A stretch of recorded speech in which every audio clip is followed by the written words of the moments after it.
application is development of tubular membranes from local terracotta clay, guelma. This presentation is structured as follows. Water shortages have become a severe global challenge to sustainable development over the past few decades due to the rapid increase of industry, consequent urbanization, and population growth. Therefore, water treatment technologies have been developed with considerable care. Water stress is a critical situation that arises when the available water resources are less than the water demand. Algeria is ranked 29th most affected by drought according to the World Resources Institute. Algeria is facing climate changes that are resulting rainfall trends, leading to a decrease in the level of filling of dams. One of the promising water treatment technologies presently advanced is membrane technology that's taken into consideration a promising technique because of its easy operation. Ceramic membranes have been increasingly employed in water treatment owing to their merits such as high stability, antioxidation, long lifespan, and environmental friendliness. Our work aims to use local clay to prepare tubular membranes for water filtration and to estimate their separation capacity. This work is divided into two main parts: use of local materials for the preparation of membrane supports and wastewater filtration tests. I would like to start by talking about the choice of the raw materials. The abundance of clays in the guelma area, commune of Ben Jarrah, and the properties of these clays from previous studies led us to propose the use of these clays for the preparation of membrane supports. Previous studies have shown that the addition of the greasing material, sand or silica, at a rate between 5 and 10% make it possible to avoid cracking of samples produced after drying and heat treatment. Here are the main steps for the preparation of the membranes. First, the preparation of the paste, then the shaping by displaying the paste, third, the drying, and finally, the heat treatment.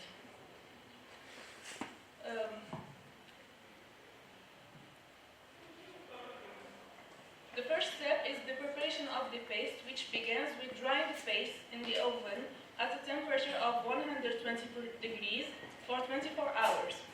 Then crushed with a mortar and sieved to separate the different fractions of particle size.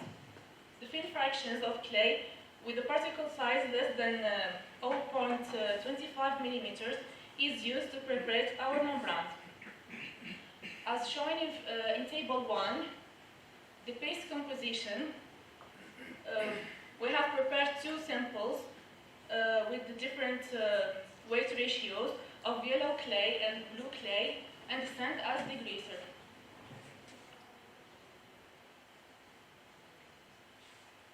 The second step is shaping the paste. Depending on the availability of resources in the laboratory and the ease of manufacturing technique, we choose to prepare our ceramic membranes by spreading and coating the paste on tubular support. Then we have the drying step. We have dried our supports in the open air, then in an oven at 60 degrees for 24 hours. The last step is the thermal treatment. The heat treatment is done gradually up to 1100 degrees, and the cooling must be done gradually, slowly, to avoid thermal shock and membrane cracking. Here are the membrane appearance of the elaborated membrane, their dimensions, and the membrane holder is in the filtration assembly. Moving now to the characterization of the elaborated membranes. For the preparation of homogeneous and crack-free membranes, the following physical properties density, porosity, and linear shrinkages must be determined. Two samples were prepared at the same composition for the comparison. The shrinkages of the samples are very close. The drying shrinkage is of the order of 7%. The firing shrinkage is 1.03%, which gives us a total shrinkage of 8%.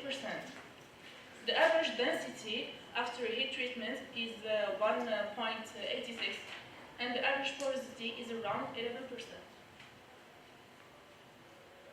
After characterization of membrane material, we need to carry out the following analysis: pH, conductivity, salinity, and TDS.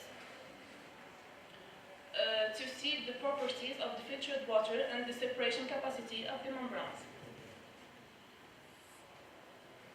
For that, we effect filtration tests with the setup shown in this figure. The wastewater to be treated is stored in the cylindrical tank. Circulation is done with the recirculation pump. The developed membrane is put into the membrane holder.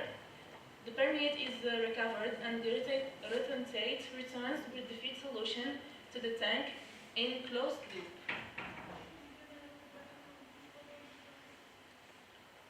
Here are the characteristics of the certain solution.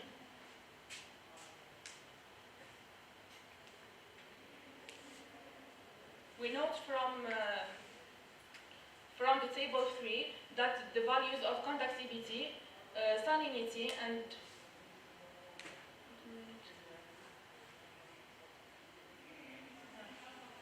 we note from the table 3 that the values of conductivity, salinity, and TDS of the filtrate water are lower than the values of retentate, and very close to tap water, while the pH is lower, weakly acidic, between 5.2 and 5.6, which improves that the membranes used have retained certain quantities of salts found in the certain solutions.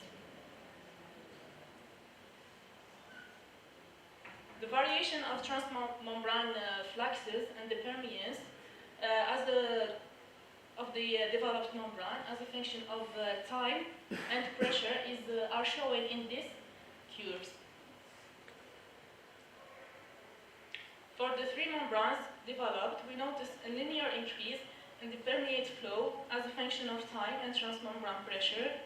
The permeance increases with the increase of transmembrane pressure exerted at the same time as the flow.